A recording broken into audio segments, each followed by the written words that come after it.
So here we are, both you and I, sitting here wondering why we're taking the time out of our day to learn about a roof bug. That's right, a 2002 roof-modified Volkswagen Beetle Turbo S. Now, if you're wondering what the RUF or RUF stands for in front of the name, well, I'll give you a little bit of history. RUF was founded in 1939 by Alois Ruf Sr. as a small service garage in Germany. Then after World War II, the shop began specializing in car repairs and engine work. But this all changed when Alois Ruf's son, Alois Ruf Jr., took over, and he changed everything. He basically took the next step. In the 1970s, Alois Ruf Jr. realized that he wanted to take that next step and take everything to the next level, so instead of doing the basic car repairs and engine work, he was just kind of like, I want to build faster and more redefined versions of Porsches. And he did exactly that. So then in 1987, Ruf released the CTR Yellowbird, which was a car that hit 211 miles an hour and beat a wide variety of supercars at that time. It's also putting down 710 horsepower, so this just wasn't a modified one.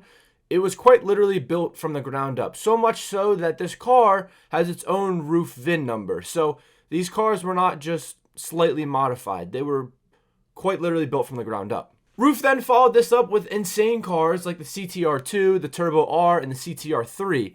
These were cars that blended handcrafted precision with terrifying performance. And these cars just absolutely terrified the world. The Autobahn, track records on the Nürburgring, like tore up everything, completely shook the world. So then what happens when that same company, known for building these insane monster cars out of Porsches, comes out and does the same thing with a Volkswagen Beetle? Yes, this is a 2002 Volkswagen New Beetle Turbo S, designed and modified by Ruf, and it's one of the strangest side projects that the company's ever worked on. So back in the early 2000s, Volkswagen's 1.8 liter was in a lot of cars. It was in the GTI, it was in the Audi TT, it was even in the Passat, right?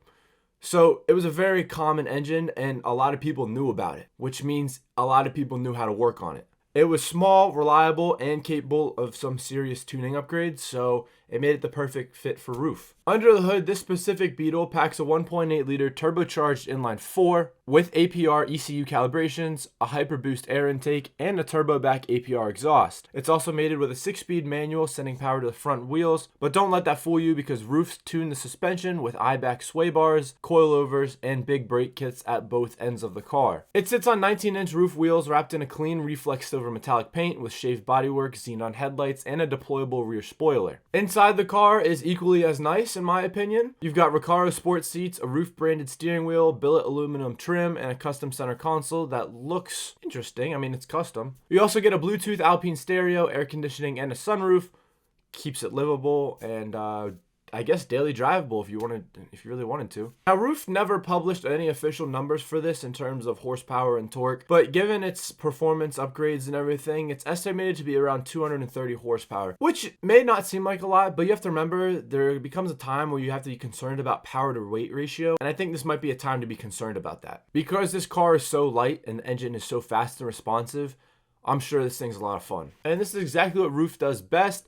They take something familiar and well-known and just turn it into something even crazier. They just take that next step. It's just this time, instead of doing it on a 911, they're doing it on a Volkswagen Beetle. No complaints there. It shows 57,000 miles in a clean Carfax report, and Ruf bug.